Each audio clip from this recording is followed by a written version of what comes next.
प्रिय विद्यार्थियों, आज हम गांधीयन पॉलिटिकल थॉट जो ऑप्शनल पेपर है एमए फाइनल का, उसमें जो हम सामाजिक चिंतन की बात कर रहे थे गांधी जी की, और उस सामाजिक चिंतन में हमने अभी तक गांधी जी के नारी के संबंध में क्या विचार थे, नारी दर्शन क्या था उनका, गांधी जी ने अस्पृश्यता के बारे में क्या विचार प्रकट किए, साथ में गांधी जी ने वर्ण व्यवस्था के बारे में किस प्रकार के विचार व्यक्त किए हैं वो जाना। और उसी क्रम में गांधी जी ने शिक्षा के क्षेत्र में क्या विचार प्रस्तुत किए हैं उसके बारे में जानने का प्रयास करेंगे, क्योंकि गांधी जी ने शिक्षा पर इतना विस्तृत लेख लिखे हैं और इतना गहन मंथन किया है कि कई बार विचारक गांधी जी को एक शिक्षाविद के रूप में भी स्थापित करते हैं। हम गांधी जी को एक सामाजिक चिंतक, एक राजनीतिक चिंतक, एक आध्यात्मिक गुरु के साथ साथ हम इन शिक्षा संबंधी विचारों को जानने के बाद ये कह पाएंगे कि गांधी जी भारत के एक सर्वश्रेष्ठ शिक्षाविद भी थे। आइए आज हम गांधी जी के शिक्षा दर्शन क्या था, शिक्षा के बारे में उन्होंने क्या विचार प्रस्तुत किए हैं, उनको जानने का प्रयास करते हैं। गांधी जी के शिक्षा दर्शन के बारे में यदि हम बात करें तो गांधी जी ने दो बातों पर चर्चा की है। एक तो बुनियादी शिक्षा पर उनके क्या विचार थे, एक शिक्षा का मूल उद्देश्य क्या था, तथा आगे चल के उच्च शिक्षा के बारे में भी गांधी जी ने क्या विचार व्यक्त किए हैं वो भी हम आगे चल के इसको जानने का प्रयास करेंगे। आइए आज हम शिक्षा पर गांधी जी क्या कहते हैं, उनका क्या विचार था वो जानते हैं। गांधी जी का व्यक्तित्व और कृतित्व आदर्शवादी रहा है। उनका आचरण प्रयोजनवादी विचारधारा से ओतप्रोत था। संसार के अधिकांश लोगों ने महान राजनीतिज्ञ एवं समाज सुधारक के रूप में जानते थे, पर उनका यह मानना था कि सामाजिक उन्नति हेतु शिक्षा का एक महत्वपूर्ण योगदान है। वो जानते थे, ये कहते थे, यदि किसी समाज में सुधार लाना है, किसी भी प्रकार के राजनीतिक और सामाजिक सुधार लाने हैं, तो सबसे पहला जो अवश्यंभावी कदम है वो शिक्षा के क्षेत्र में सुधार होना चाहिए। जब तक शिक्षा उचित स्तर की नहीं होगी, जब तक व्यक्ति चरित्रवान नहीं बन पाएगा, जब तक व्यक्ति राष्ट्र और समाज के लिए उपयोगी नहीं हो पाएगा। अतः इस ज्ञान के द्वारा, शिक्षा के द्वारा किस प्रकार वो राष्ट्र की और समाज की मुख्य धारा में एक व्यक्ति जुड़ सकता है, इस पर उन्होंने विचार व्यक्त किया कि व्यक्ति को किस प्रकार की शिक्षा होनी चाहिए और शिक्षा का मूल उद्देश्य क्या होना चाहिए। उन्होंने एक विस्तृत योजना प्रस्तुत की थी इसके ऊपर। अतः गांधी जी का शिक्षा के क्षेत्र में विशेष योगदान रहा है। उनका मूल मंत्र था इस संबंध में शोषण विहीन समाज की स्थापना करना। राम राज्य की जो कल्पना वो करते थे उसके पीछे मूल उद्देश्य उनका ये था कि हम किस प्रकार शोषण विहीन समाज की स्थापना करें। एक ऐसा समाज जिसमें किसी प्रकार का विशेषाधिकार युक्त वर्ग ना हो, जिसमें किसी प्रकार का शोषण नहीं हो, अन्याय नहीं हो, और एक मानवतावादी समाज हो। उसके लिए सभी को शिक्षित होना चाहिए। वो कहते थे इस काम के लिए ये शोषण विहीन समाज की स्थापना तभी हो पाएगी जब सब लोग शिक्षित होंगे, क्योंकि शिक्षा के अभाव में एक स्वस्थ समाज का निर्माण असंभव है। इस हेतु गांधी जी ने शिक्षा के उद्देश्यों और सिद्धांतों की स्पष्ट व्याख्या की है। इस क्रम में प्रारंभिक शिक्षा योजना उनके शिक्षा दर्शन का मूर्त रूप है। अतः उनका शिक्षा दर्शन उनको एक शिक्षा शास्त्री, एक एजुकेशनलिस्ट के रूप में भी समाज के सामने प्रस्तुत करता है। शिक्षा के प्रति गांधी जी का जो योगदान है वह अद्वितीय है। उनका शिक्षा से या ज्ञान से उनका आशय ये नहीं था कि ये सूचनाओं का संग्रह मात्र हो।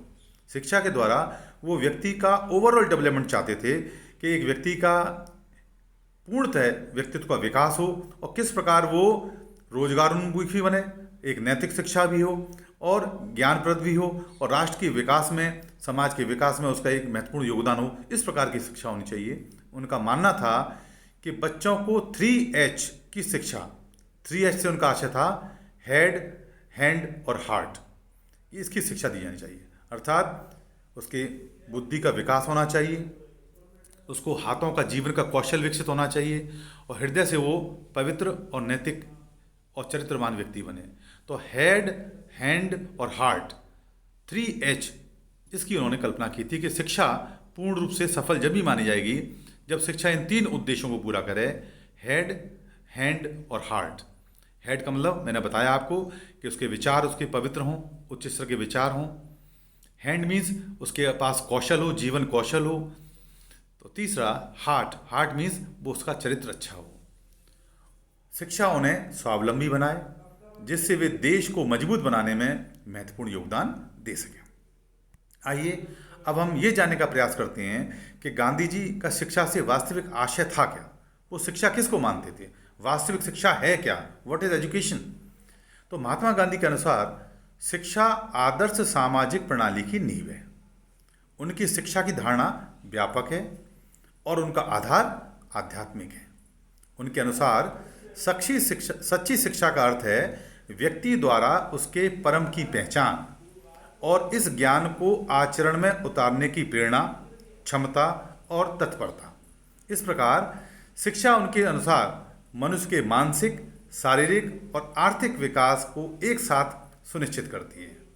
अर्थात ओवरऑल डेवलपमेंट कब होगा, जब व्यक्ति को इस प्रकार की शिक्षा दी जाए कि वो मानसिक रूप से, शारीरिक रूप से पूर्ण विकसित हो जाए। तो आर्थिक, सामाजिक और मानसिक तीनों विकास को सुनिश्चित करे, वही सच्ची शिक्षा मानी जाएगी। अतः उनकी शिक्षा की धारणा में कोरे अक्षर ज्ञान या बाहरी सूचनाओं का संग्रह का महत्व अधिक नहीं है। उन्होंने कहा कि जिसने सत्य और अहिंसा को पूरी तरह जान लिया है वह भले ही निरक्षर हो, पूर्ण ज्ञानी है। अर्थात सत्य और अहिंसा का जिसने आत्मसात कर लिया हो उस व्यक्ति को शिक्षित माना जाएगा, चाहे भले ही वो निरक्षर है। निरक्षर का, साक्षर का मतलब यहाँ केवल अक्षर ज्ञान नहीं है। गांधी जी शिक्षा का मतलब कहते हैं जिसमें धर्म का ज्ञान हो, जिसको सत्य का ज्ञान हो, जिसको अहिंसा का ज्ञान हो, जो जीवन के मूल मंत्र को समझ चुका हो, जिसने अपने आप को पहचान लिया हो, जो समाज के लिए उपयोगी हो, उसको हम कहते हैं वास्तविक शिक्षा, ना कि केवल शाब्दिक शिक्षा। गांधी जी के अनुसार सच्ची शिक्षा वह है जो व्यक्ति में आत्मज्ञान की क्षमता उत्पन्न करे। उनका मत है कि ज्ञान की प्रत्येक शाखा को इस मूलभूत उद्देश्य के प्रति समर्पित होना चाहिए। अक्षर ज्ञान में शिक्षा का मर्म नहीं है, वह तो शिक्षा की प्राप्ति का एक साधारण सा साधन मात्र है। उन्होंने स्वीकार किया कि आत्मज्ञान की प्रक्रिया में व्यक्ति का कई विषयों का अध्ययन करना आवश्यक हो सकता है, किंतु विभिन्न विषयों का यह अध्ययन शिक्षा का लक्ष्य नहीं है, अपितु सच्चा ज्ञान अर्जित करने का साधन मात्र है। उन्होंने कहा भी है कि सच्चे ज्ञान का अर्थ है व्यक्ति की सत्य और असत्य में भेद करने की क्षमता। सच्चा ज्ञान वही होगा जब व्यक्ति सत्य क्या है और असत्य क्या है इसको समझ पाए, इसमें डिफरेंशिएट कर पाए, इसमें अंतर कर पाए। ऐसा पुस्तक ज्ञान जो व्यक्ति में क्षमता उत्पन्न नहीं कर पाता, ज्ञान नहीं केवल पुस्तक प्रेम कहा जा सकता है। गांधी जी के अनुसार शिक्षा चरित्र और धर्म से कोई भेद नहीं है। चरित्र और धर्म में कोई भेद नहीं है, क्योंकि ये तीनों ही आत्म साक्षात्कार के लक्ष्य को प्राप्त करने के लिए व्यक्ति की क्षमताओं का विकास करते हैं। इस प्रकार उनके लिए शिक्षा का सर्वाधिक महत्वपूर्ण पक्ष है व्यक्तित्व और चरित्र का निर्माण। जैसा अभी मैंने आपको बताया कि गांधी जी कहते हैं कि शिक्षा का मूल मंत्र है कि पूरी तरह से ओवरऑल पर्सनैलिटी का डेवलपमेंट हो, that is education. Overall development of personality, वो करेक्टर बिल्डिंग। आपने देखा होगा स्वामी विवेकानंद जी ने भी कहा था कि education is a manifestation of perfection already with in the man. शिक्षा व्यक्ति के अंदर अंतर्निहित जो क्षमताएं हैं उनको विकसित करने का एक साधन है, क्योंकि व्यक्ति के अंदर क्षमताएं हैं। शिक्षा का एक माध्यम है जिसके द्वारा वो अपने व्यक्तित्व को निखार पाता है, उसको ऐसे अवसर मिलते हैं और उसके आधार पर वो एक अच्छा व्यक्ति, अच्छा इंसान बनता है, समाज के अंदर उपयोगी होता है, उसका चरित्र अच्छा बने, वही वास्तविक शिक्षा है। उन्होंने घोषणा की कि चरित्र निर्माण ही शिक्षा की सुदृढ़ नींव हो सकती है।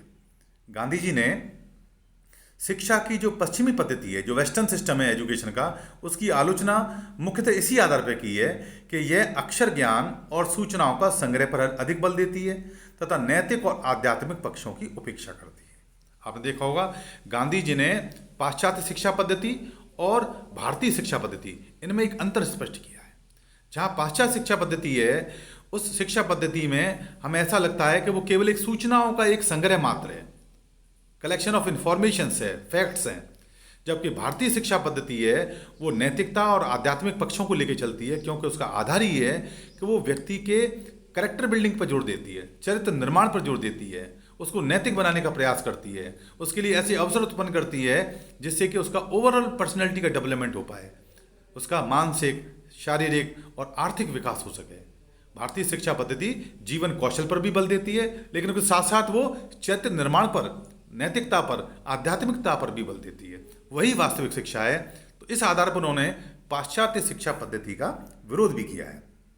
गांधी जी ने शिक्षा की सामाजिक उपयोगिता को स्पष्ट करते हुए कहा कि शिक्षा का उद्देश्य केवल अच्छे व्यक्तियों का निर्माण करना नहीं है, बल्कि उसके साथ साथ व्यक्तियों में समाज की सेवा की प्रेरणा और क्षमता उत्पन्न करना भी है। अब गांधी जी ने आधारभूत जो शिक्षा दर्शन के सिद्धांत स्थापित किए हैं कुछ, उनको हम बिंदु से जानने का प्रयास करते हैं कि जो उनकी पूरी एजुकेशन पॉलिसी है, जो शिक्षा का दर्शन है, वो उसमें मूल बिंदु क्या है, उनको हम एक पॉइंट के आधार पर हम समझने का प्रयास करेंगे कि किन सिद्धांतों के आधार पर उन्होंने अपनी शिक्षा प्रणाली को, इस शिक्षा पद्धति को प्रस्तुत किया है। तो पहला जो बिंदु हमें इसके दर्शन के रूप में देखने को मिलता है वो है 7 से 14 वर्ष की आयु के बालकों को निःशुल्क व अनिवार्य शिक्षा हो। अर्थात समाज के अंदर जो बालक 7 से 14 आयु के बीच के हैं उनको फ्री और कंपलसरी एजुकेशन दी जाए, निःशुल्क और अनिवार्य शिक्षा। और आपने देखा होगा कि स्वाधीनता के बाद जब हमारा संविधान गठन हुआ तो उसमें भाग 4 में राज्य के नीति निर्देशक तत्वों को समावेश किया गया है।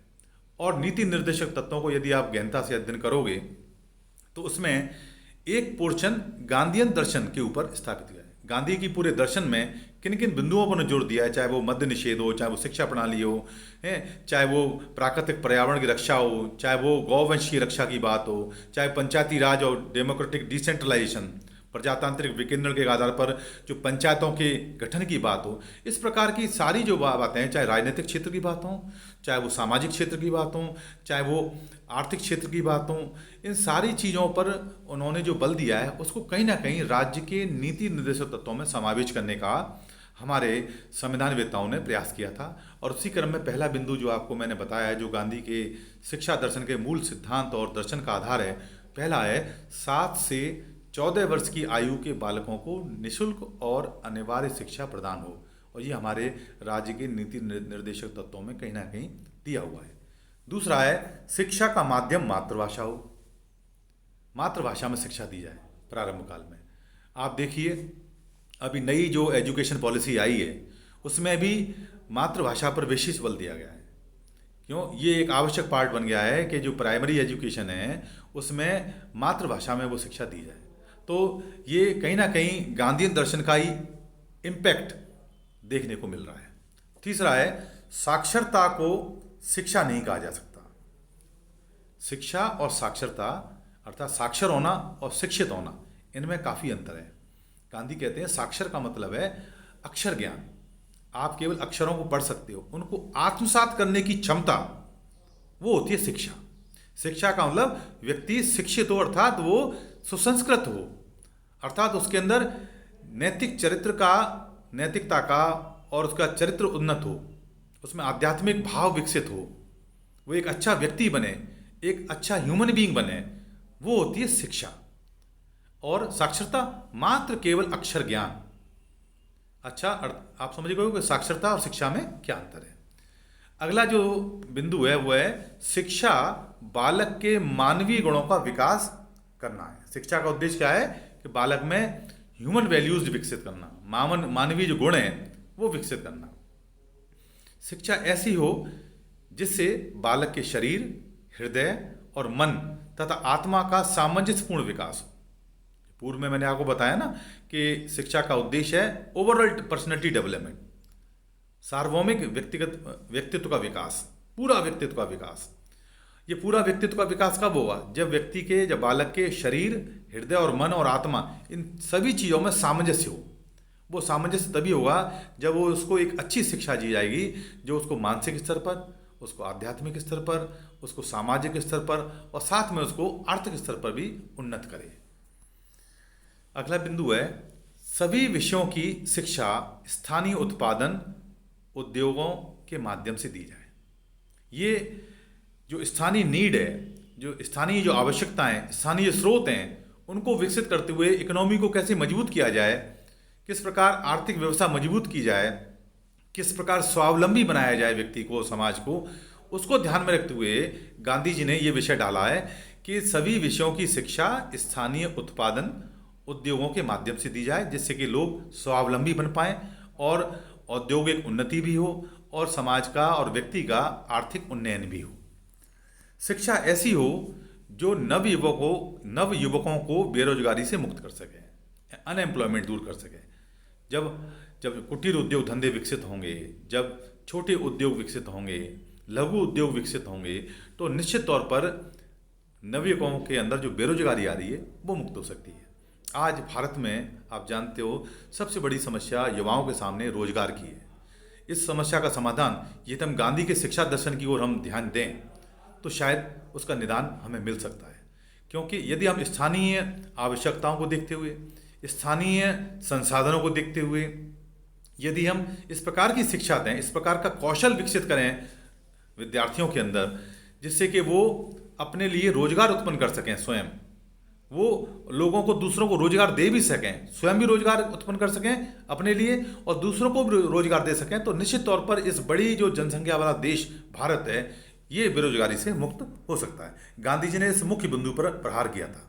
अतः गांधी जी के अनुसार शिक्षा का अर्थ है बालक और मनुष्य के शरीर, मस्तिष्क और आत्मा में जाए जाने वाले सर्वोत्तम गुणों का चहुमुखी विकास करना।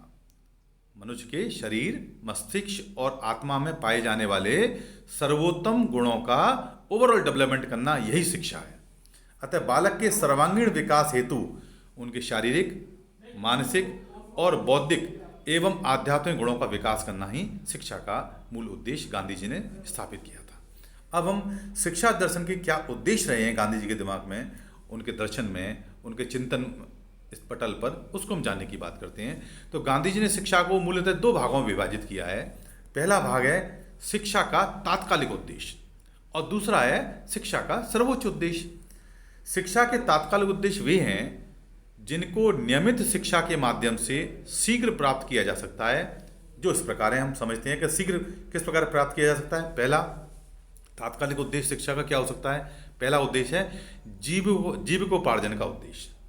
जीवन जीने के लिए हम संसाधनों की उत्पत्ति करें, जीविकोपार्जन का उद्देश्य। गांधी जी के अनुसार शिक्षा ऐसी हो जो आर्थिक आवश्यकताओं की पूर्ति कर सके और बालक आत्मनिर्भर बन सके तथा बेरोजगारी से मुक्त हो सके। जैसा अभी पूर्व में चर्चा की कि एजुकेशन का एक उद्देश्य, तात्कालिक उद्देश्य है कि वो रोजगार उन्मुख हो। रोजगार उन्मुख होगा तो वो एक अच्छा जीवन जी सकेगा, एक गुणवत्तापूर्ण जीवन जी सकेगा और समाज में आत्मनिर्भर बन सकेगा वो बालक। समाज पूरा आत्मनिर्भर होगा, एक अर्थव्यवस्था मजबूत होगी, बेरोजगारी से वो मुक्त होगा और उसके अंदर एक सेल्फ कॉन्फिडेंस की फीलिंग डेवलप होगी। तो ये एक तात्कालिक उद्देश्य था। दूसरा उद्देश्य है वो है सांस्कृतिक उद्देश्य। गांधी जी ने संस्कृति को शिक्षा का आधार माना। उनके अनुसार मानव के व्यवहार में संस्कृति परिलक्षित होनी चाहिए, अर्थात व्यक्ति संस्कारवान बनना चाहिए, ऐसी शिक्षा होनी चाहिए। वो मूल्य आश्रित शिक्षा होनी चाहिए, उसके अंदर मूल्य विकसित हो सकें, संस्कार विकसित हो सकें, चरित्रवान व्यक्ति बने, तो वो इस प्रकार की शिक्षा हो। वैल्यू ओरिएंटेड एजुकेशन जिसे कहते हैं, नैतिक शिक्षा होनी चाहिए। पूर्ण विकास का उद्देश्य तीसरा बिंदु है। इसके अनुसार सच्ची शिक्षा वह है जिसके द्वारा बालकों के शारीरिक, मानसिक और आध्यात्मिक विकास हो सके। Physical, mental and spiritual development of individual, ये बहुत इंपॉर्टेंट चीज़ है। ओवरऑल डेवलपमेंट व्यक्ति का जब होगा जब इन तीन चीज़ों में सामंजस्य हो और तीनों का सामंजस्यता के आधार पर विकास हो, शारीरिक, मानसिक और आध्यात्मिक। तीनों में एक साथ सामंजस्य करते हुए यदि शिक्षा दी जाएगी तो वो एक उन्नत, एक सुसंस्कृत, एक नैतिक, एक आध्यात्मिक व्यक्ति होगा, जिसके आधार पर एक हम अच्छे सभ्य समाज की प्राप्ति कर पाएंगे। नैतिक अथवा चारित्रिक विकास, गांधी जी ने चारित्रिक एवं नैतिक विकास को शिक्षा देना शिक्षा का उचित आधार माना है, क्योंकि वही वास्तविक शिक्षा है जो व्यक्ति के अंदर नैतिकता और चारित्रिक विकास को प्रोत्साहन दे। मुक्ति का उद्देश्य, गांधी जी का आदर्श वाक्य था, कहते थे वो, सा विद्या या विमुक्ति, सा विद्या या विमुक्ति, अर्थात शिक्षा ही हमें समस्त बंधनों से मुक्ति दिलाती है। अतः गांधी जी शिक्षा के द्वारा आध्यात्मिक विकास के लिए आध्यात्मिक स्वतंत्रता देना चाहते थे। शिक्षा के सर्वोच्च उद्देश्य के अंतर्गत वे सत्य अथवा ईश्वर की प्राप्ति पर बल देते थे। अतः मनुष्य का अंतिम एवं सर्वोच्च उद्देश्य आत्मानुभूति करना है। अब इस क्रम के बाद हम इतना तो हम समझ गए कि गांधी जी का शिक्षा का उद्देश्य क्या था, शिक्षा का दर्शन क्या था, और उनके मन में शिक्षा के वास्तविक शिक्षा है क्या, एजुकेशन है क्या, उसको उन्होंने एक समझाने का प्रयास किया है कि शिक्षा, अच्छी सच्ची शिक्षा के आधार पर हम किस प्रकार की समाज की प्राप्ति कर पाएंगे, किस प्रकार के व्यक्ति को हम विकसित कर पाएंगे। लेकिन ये होगा कैसे, इसकी पूरी प्लानिंग गांधी जी ने प्रस्तुत की थी, जिसको कहते हैं हम शिक्षा की योजना।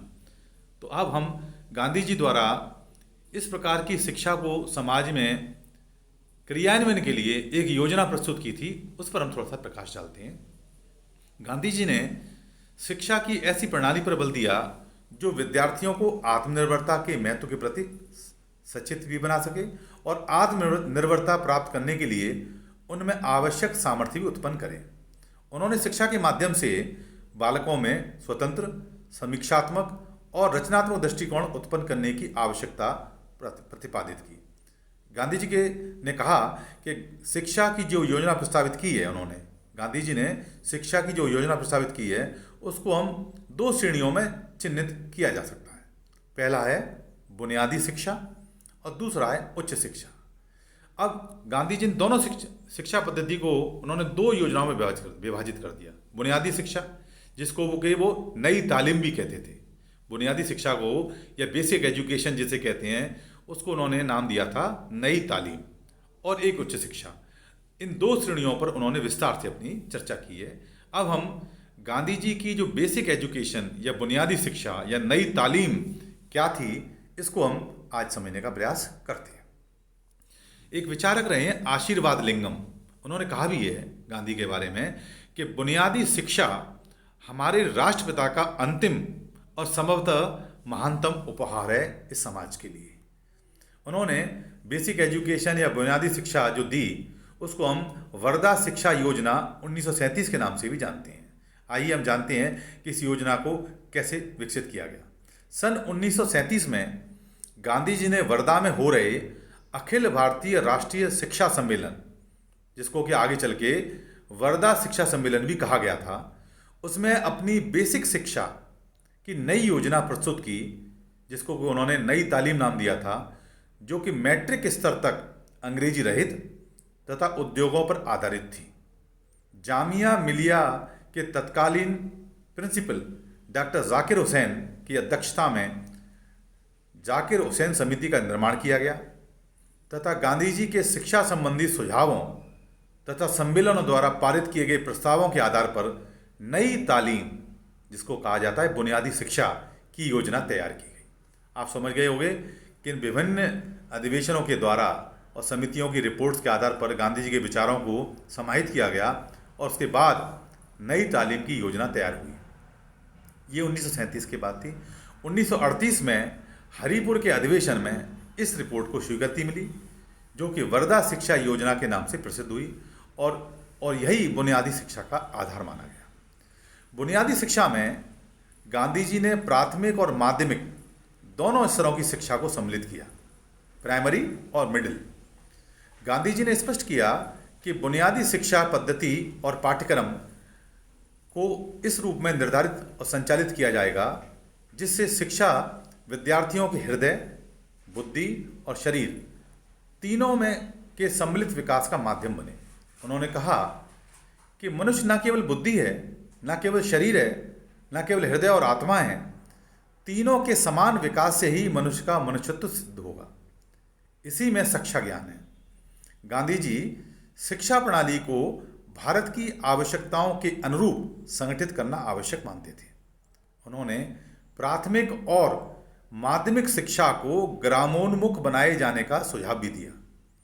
वे शिक्षा को एक ऐसा माध्यम बनाना चाहते थे जिससे कि विद्यार्थी ग्रामीण वातावरण में ग्रामों की आवश्यकता को समझकर उनकी पूर्ति के लिए आवश्यक क्षमता भी अर्जित कर सकें और उनमें ग्राम सेवा के प्रति समर्पण का भाव भी विकसित हो सके। अब हम गांधी जी द्वारा प्रस्तावित बुनियादी शिक्षा की रूपरेखा पर थोड़ा सा प्रकाश डालते हैं कि उन्होंने इस बुनियादी शिक्षा को किस प्रकार प्रस्तुत किया। गांधी जी का मत है कि बुनियादी शिक्षा की उनकी यह योजना व्यक्ति और समाज दोनों के विकास का माध्यम बनेगी। व्यक्तिगत दृष्टि से यह विद्यार्थी के बौद्धिक, आत्मिक और भौतिक विकास का माध्यम बनेगी। वहीं सामाजिक दृष्टि से टकरावों, तनावों और संघर्षों की संभावनाएं कम होंगी, क्योंकि शिक्षा के माध्यम से सभी व्यक्तियों में श्रम की गरिमा की भावना व्याप्त हो जाएगी और वे किसी भी व्यवसाय में लगे हुए व्यक्ति को छोटा या बड़ा समझने की प्रवृत्ति को सहज रूप से त्याग देंगे। उन्होंने कहा, मेरी शिक्षा योजना एक शांत सामाजिक क्रांति का माध्यम बनेगी। ये गांव और शहरों के मध्य संबंधों को एक स्वस्थ और नैतिक आधार प्रदान करेगी और एक अधिक न्यायनिष्ठ सामाजिक व्यवस्था की नींव डालेगी, जिसमें कि संपन्न और विपन्नों के रूप में समाज का विभाजन नहीं होगा। प्रत्येक व्यक्ति को अपने निर्वाह के लिए न्यूनतम साधन उपलब्ध होंगे और स्वतंत्रता प्राप्त होगी। सबसे महत्वपूर्ण बात यह है कि इस क्रांति को रचनात्मक माध्यम से पूरा किया जाएगा और इनमें ना तो रक्तपात की आवश्यकता होगी और ना ही भारी भरकम साधनों का विनियोग की आवश्यकता होगी। इसके लिए भारत जैसे बड़े देश का मशीनीकरण भी नहीं करना पड़ेगा और ना ही तकनीकी कौशल और मशीन के लिए विदेशी आयात पर निर्भर होना पड़ेगा। इसका बड़ा लाभ यह भी होगा कि भारत की जनता में उस आत्मविश्वास और आत्मनिर्भरता को सुनिश्चित करेगी जिसके द्वारा उनका भविष्य स्वयं उनके हाथों में रहेगा। इस प्रकार आप समझ गए होंगे कि गांधी जी का जो शिक्षा दर्शन है वो कितना महत्वपूर्ण है और इस शिक्षा दर्शन में उन्होंने एक स्वावलंबी समाज विकसित करने के लिए, एक आत्मनिर्भर समाज विकसित करने के लिए, एक संपूर्ण व्यक्ति विकसित करने के लिए, एक नैतिक चरित्रमान व्यक्ति विकसित करने के लिए एक कंप्लीट एजुकेशन प्लान दिया उन्होंने, जिसमें उन्होंने शारीरिक, मानसिक, आध्यात्मिक तीनों दृष्टिकोण से एक व्यक्ति का व्यक्तित्व का विकास कैसे हो इस पर बल दिया। जीवन कौशल पद्धति विकसित करने पर बल दिया। आशा है कि आपको ये गांधी जी की नई तालीम, बेसिक एजुकेशन समझ में आई होगी। अगले वीडियो लेक्चर में हम गांधी के उच्च शिक्षा के बारे में क्या विचार हैं उनको समझने का प्रयास करेंगे।